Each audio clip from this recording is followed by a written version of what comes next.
আর ফেসবুকে দিয়েছে হিন্দুরা রামকে জায়গা দিতে পারলে না, শেষকালে ও মসজিদ ঢুকলো। তো তোরাও ঢোক। রাম কোথায় ঢুকলো? মসজিদে ঢুকলো। তো ভালো কাজ করেছে, রাম নামাজ পড়বে, তো তোরাও ঢোক রে বাবা। তারা বোঝে না আল্লাহ কোন কৌশলে কাকে কোথা ভরছে। দেখবে আপনার আমার বুঝে আসে না, কিন্তু আল্লাহ কোনোদিন। আচ্ছা বলেন, ভারতবর্ষের মুসলমানরা সুখে আছে না দুঃখে আছে? খুব সুখে আছে। দুটো কথা খালি বলবো, বদর, ওহুদ, খন্দক, এই যে জিহাদের কথাগুলো যখন জালসাই শুনে, তখন কি মনে হয় যে ওই জিহাদে থাকলে ভালো হতো? মনে হয় কি হয় না? কার কি মনে হয় কি হয় না?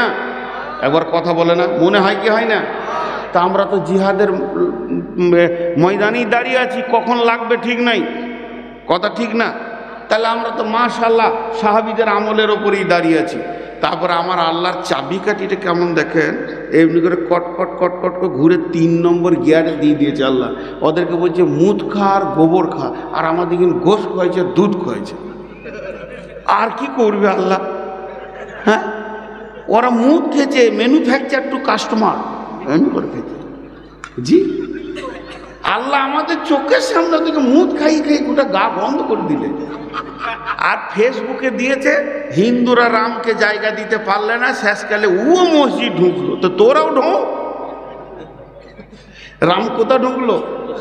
মসজিদে ঢুকলো। তো ভালো কাজ করেছে, রাম নামাজ পড়বে, তো তোরাও ঢোক রে বাবা। তারা বোঝে না আল্লাহ কোন কৌশলে কাকে কোথা ভরছে। দেখবেন অচিরেই হয় নরেন্দ্র মোদী আর অমিত শাহ ধ্বংস হবে, না হয় ঈমান আনবে। যারা ইসলামের বিরোধিতা করেছে তাদের দুইটা রেজাল্ট কোরআন হাদিসে পাওয়া যায়, হয় তারা সাংঘাতিক ঈমানদার হয়, না হলে ধ্বংস হয়ে যায়। হবে তো, মসজিদ ঢোকা শুরু করেছে যে।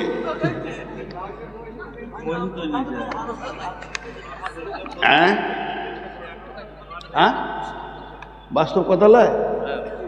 রাম কোথাও জায়গা পেলে না ভক্তদের কাছে, আমাদের বুকেই জায়গা পেলে। ওদের ভক্তরা দিন জায়গা দিতে পারবে না, যে মুতে পানি লাগে না তো থাকবে কি করে ওদের কাছে।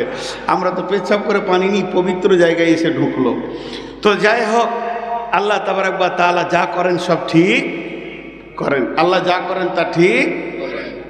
নাম্বার 2, ওয়াল ইয়াউমিল আখিরি, মরার পর থেকে শ্বাসটা যখনই বন্ধ হয়ে যাবে, জান্নাতে যাওয়া পর্যন্ত একটা লম্বা জগৎ আছে, এটার ওপরে ঈমান আনতে হবে। মরার পরে পরে কবরের আযাব সত্য, কবরের শান্তি সত্য, কিয়ামত হলো সত্য, পুলসেরাত হলো সত্য, আর দাড়ি পাল্লা সত্য, ডান হাতে বাঁ হাতে সার্টিফিকেটটা সত্য। এইভাবে জাহান্নাম সত্য, জাহান্নামের রক্ত পুঁজ সত্য, জাহান্নামের পিঁপো সত্য, এমনকি আল্লাহর চির সুখ মেহমানখানা জান্নাত সত্য। এই গোটা আখিরাতের যতগুলি চ্যাপ্টার আছে, এর উপরে দৃঢ় বিশ্বাস রাখতে হবে। আর একবার শুনেন, মরার পরে পরে কবরে শান্তি শাস্তি, এরপরে কিয়ামতের ময়দান, জান্নাত জাহান্নাম, পুলসেরাত, আপনার হাতে কাউসারের পানি, ডান হাতে বাঁ হাতে সার্টিফিকেট, এমনকি দাঁড়ি পাল্লায় ওজন। নবীজি এবং আল্লাহ যা যা বলেছেন এগুলো সত্য না মিথ্যা? জোরে বলেন। সমস্ত সত্য, কোনটা মিথ্যা নয়। নবীজির জবানেও মিথ্যা বের হয়নি, আল্লাহ মিথ্যা বলেননি। একটা সাহাবীর নাম হারিস, আল্লাহর নবী বলতেন, হারিস এদিকে এসো। হযরত হারিস রাসূলের কাছে আসলেন। আল্লাহর নবী বলছেন, হারিস রে, তুমি তোমার ঈমানের খবর দাও। হযরত হারিস বললেন, ইয়া রাসূলুল্লাহ, ইয়া হাবিবাল্লাহ, ও সাফিউল মুজলামিন রাহমাতুল লিল আলামিন, আমি 100-তে 100 ঈমানের উপরে দাঁড়িয়ে আছি। বিশ্বনবী বললেন, হারিস রে, তুমি এত বড় দাবি করলে কেন, আমাকে বুঝিয়ে দাও।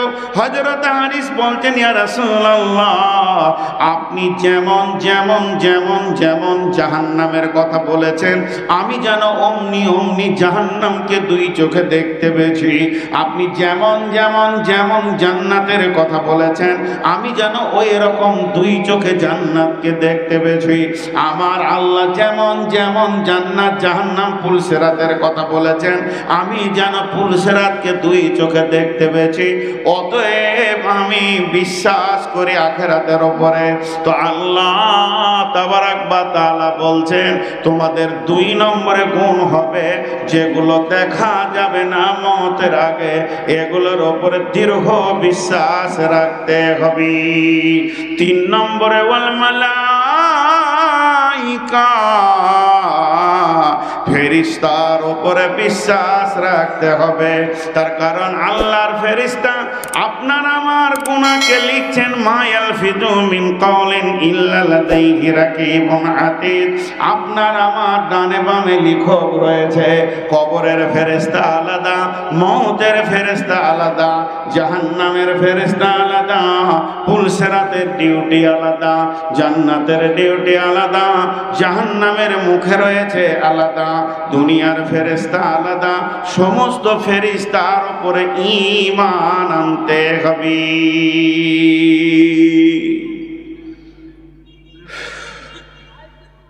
শরীর আর কুলাই, এত সুগারের কুলাই। আল্লাহর উপরে ঈমান, আখিরাতের উপরে ঈমান, ফেরেশতার উপরে ঈমান আনতে হবে। আর কিসের উপরে? ওয়াল কিতাব, কিতাবের উপরে ঈমান। ও মুসলমান, একটিবার বলেন, এই কিতাবের মধ্যে কোনো সন্দেহ আছে কি আপনাদের? এই কিতাবটা যা বলেছে তা সত্য, এখানে আল্লাহ যা রচনা করেছেন তা সত্য, যা বলেছেন তা ঘটবে। অতএব কিতাবের উপরে পরিপূর্ণ ঈমান রাখতে হবে। জি, কিতাবটা কার? আল্লাহ তাবারাক ওয়া তাআলা, কিতাবের উপর ঈমান রাখতে হবে। 4টা হলো ওয়ান নাবিয়্যিন, নবীদের উপরে ঈমান রাখতে হবে। পৃথিবীর বুকে যত নবী এসেছিলেন, সত্য না মিথ্যা? এবার আপনাদের ব্যাটারি কমে এসছে, আমাকে বলতে পারবেন না। 2 জন 4 জন উঠছে, মুরব্বীগুলো উঠছে আর বলছে, ওর বাপ কত শক্ত ছিল রে, ছোঁড়া এখনো ছাড়ছে না কেন? বলেন বলেন, আপনি আর আমি? জি, উঠিয়েন না ভাই আমার, আমি খুব তাড়াতাড়ি ছেড়ে দেবো। এবার গরিব মানুষ, ঘড়ি নাই দেয়, মোবাইলই দিয়েছে। আর বেশি করলে 10টা মিনিট বসে। খবরদার না, কেউ আদায় দিবেন না। আহা, চুপ করে বসে।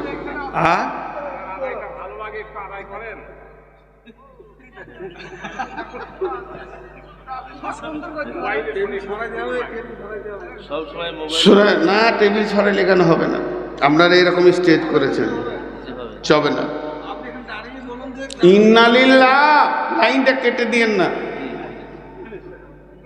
আল্লাহর উপরে ঈমান, আখিরাতের উপরে ঈমান, ফেরেশতার উপরে ঈমান, কিতাবের উপরে ঈমান, নবীদের উপরে ঈমান। কয়টা হলো? আমল করতে হবে 5টা। ওয়াতাল মালা, মাল দান করতে হবে। কোথা কোথা করবেন আল্লাহ বলে দিয়েছেন, জাবিল কুরবা ওয়াল ইয়াতামা ওয়াল মাসাকিনা ওয়াবনাস সাবিলি ওয়াস সাইলিনা ওয়া ফির রিকাব। জি ভাই, যে কটাই লোক বসে আছেন, 2টি কথা বলি। বক্তব্যকে ব্রেক করে বলছি, 30 সেকেন্ড বলবো, বেশি নয়। আপনারাই তো আমার ক্ষমতা, পানি খেয়ে খেয়ে চালাচ্ছি। 500ই ধরেন, 488 মানে 500 সুগার আমার কাগজে লিখা। তো তারপরও আপনারাই তো আমার শক্তি আল্লাহ দিয়েছেন, অতএব উঠিয়েন না। 10-15 মিনিট তো আপনি নষ্ট হয়ে যাবেন না, বিধায় 10-15 মিনিট বসেন, তো গোটা কমপ্লিট হয়ে যাবে। তাহলে মাল দান করতে হবে 1 নম্বরে। 2 নম্বরে ও আকামাস সালাতা, 3 নম্বরে ওয়াতাজ যাকাতা, সালাত আদায় করতে হবে, যাকাত দিতে হবে। বিশ্বনবী সত্য ছিলেন না মিথ্যা? 3 জন খালি বলছে, সবাই বলে না। বিশ্বনবী সত্য ছিলেন না মিথ্যা? সত্য নবী ছিলেন। এটা তো আমরা ইমানদার বলবই, আমরা তো ইমানদার বলবই। জানেন, উমাইয়ার বিবি মুশরিকা কাফেরা মেয়ে, খবিস মেয়ে, বদমাস মেয়ে, সেও জানতো যে নবী সত্য ছিল। কাফেররা জানতো, মক্কার কাফেররা জানতো যে ও সত্য নবী, খালি হিংসায় মেনে নিতে পারেনি। বিশ্বনবী রাস্তায় হেঁটে যাচ্ছে আর উমাইয়া উঁটকে খেতে দিচ্ছে, আর উঁটের পিঠে এমনি করে মারছে। আল্লাহ রাসূল তাকাইছে, বলছে, এই বেটা মুহাম্মদ, এই উঁটে চেপে তোকে মারবো, হত্যা করব। কত বড় বেঈমান! ভাতিজা হয়ে লেগে বলছে, বেটা মোহাম্মদ তোকে উঁটে চেপে মারবো। নবীজি বেশি কিছু বলে নাই, হালকা করে বলল, এই বেটা আগামী জিহাদে তুই মরবি, বাস, আর কিছু বলেনি। ওই একবার বলেছে, অতি হোমিওপ্যাথিক ডোজের মতো লেগে গেছে। বাড়িতে গিয়া সুস্থ হলে খাবার খেতে পারছে না। বিবি বলছে, কি তোমার শরীর খারাপ না মন খারাপ? বলছে, কিছুই লয়, আবদুল্লাহর বেটাকে বললাম উঠে চেপে মারবো, তো ও আমাকে পাল্টা বললে আগামী জিহাদে তুই মরবি। তো বেঈমান মেয়ে কি বলছে, আর উপায় নাই, যার মুখে বের হয়েছে জীবনে মিথ্যা বলে না, সে সত্য নবী, অতএব তোমাকে মরতে হবে, রেডি হও। বেঈমানরা বিশ্বাস করতো, হিংসায় মেনে নিতে পারেনি বন্ধু আমার। তারপরে মাল দান করতে হবে, আমার রব যেখানে যেখানে বলেছেন। খালি এটা কি বীরপুর মাদ্রাসা বাদ দিয়ে বলেছে আল্লাহ? বলে কোরআন এরকম আয়াত আছে নাকি? বলে একটু একটু করে এসেছে। বন্ধুরা আমার, যাবিল কুরবা ওয়াল ইয়াতামা ওয়াল মাসাকিন ওয়া ইবনাস সাবিলি ওয়াস সাইলিনা ওয়া ফির রিকাব, আল্লাহ 6টা জায়গা দেখিয়ে দিয়েছে, ওই জায়গায় তোমরা মালগুলো দান করো। ও আকামাস সালাতা, সালাত আদায় করতে হবে। ওয়াতাজ যাকাতা, যাকাত দিতে হবে। ওয়াল মুফুনা বিআহদিহিম ইযা আহাদু, যখন কার সঙ্গে কোন ওয়াদা করবে তো ওয়াদা পুরা করতে হবে। মুমিন মুসলমান কোনদিন বেঈমান হতে পারে না। মুমিন মুসলমান ওয়াদা করার পর ওয়াদাকে রক্ষা করবে। জান চলে যাবে তাও ভালো, মাথা চলে যাবে তাও ভালো, মুসলমানরা কোনদিন মুনাফিক হতে পারে না, ওয়াদা রক্ষা করবে। শেষকালে 5 নম্বর আমার আল্লাহ বলছেন, ওয়াসসাবিরিনা ফিল বাসাই ওয়াদ-দারআই ওয়া হিনাল বাস, বিপদ আপদে এবং জিহাদের ময়দানে ধৈর্য ধারণ করতে হবে। 1 নম্বরে আল্লাহর উপরে ঈমান, আখিরাতের উপরে ঈমান, ফেরেশতার উপরে ঈমান, কোরআনের উপরে ঈমান, নবীদের উপরে ঈমান। মাল দান করতে হবে, সালাত আদায় করতে হবে, যাকাত দিতে হবে, ওয়াদা পূরণ করতে হবে, আর বিপদ আপদে জিহাদের ময়দানে ধৈর্য ধারণ করতে হবে। এই 10টা গুণ যার ভিতরে থাকবে, এই 10টা গুণ যে পুরুষের ভিতরে থাকবে, এই 10টা গুণ যে মহিলার ভিতরে থাকবে, আল্লাহ তাবারাক ওয়া তাআলা বলছেন, উলাইকাল্লাযীনা সাদাকু, এরাই হলো প্রকৃত সত্য, ওয়া উলাইকা হুমুল মুত্তাকুন, এরাই হচ্ছে মুত্তাকি। আজকে মুত্তাকির বয়ান হলো, কিন্তু আপনাদের কাছে আমি ঘড়ি দেখে নিচ্ছি, মুসলমান ওয়াদা খিলাফ করবে না। যতটি লোক বসে আছেন 7 মিনিট টাইম চাইছি, উঠব না। 7 মিনিট আমিও উঠবো না, আপনারাও উঠবেন না। বলেন ইনশাআল্লাহ। হাত তুলে বলেন ইনশাআল্লাহ। যতজন হাত তুলেছেন 7 মিনিটের 1 মিনিট আগে চলে গেলে আল্লাহকে জবাব লাগবে, বলে দিচ্ছি। আর আমিও 1 মিনিট আগে যদি ছেড়ে চেয়ার ছেড়ে চলে যাই তো আল্লাহকে জবাব লাগবে। সবাই আমরা ওয়াদাতে আবদ্ধ হলাম, মুসলমান কোনোদিন ওয়াদা খিলাফ করতে পারে না। অতএব উঠবেন না। তো এখন যদি উঠে চলে যান, সারা রাত কুয়াশা, তার ঘর খুঁজে পাবেন না। এমন দোয়া দিয়ে দেবো 17 দিন খালি ঘুর ঘুর করবেন। হ্যাঁ জি ভাই, আমি এক জায়গায় বলেই ফেলেছি এরকম, রাখতে পারছি না, খালি উঠে চলে যাবে। বলে আল্লাহ তোকে ঘর নিয়ে যাবে না হাসপাতাল নিয়ে যাবে, আর পা পেঁচুলে পরে নাক ভেঙে গেছে, দোষ আমাকেই দিয়েছে, বলছে বদ্ধ ওই করেছে আর কি। তো আল্লাহ আপনাকে এখনো ঘর পৌঁছাতেও পারে, নাও পৌঁছাতে পারে, পিজিতে পৌঁছে দিতে পারে। পালিয়ে গেলেন 200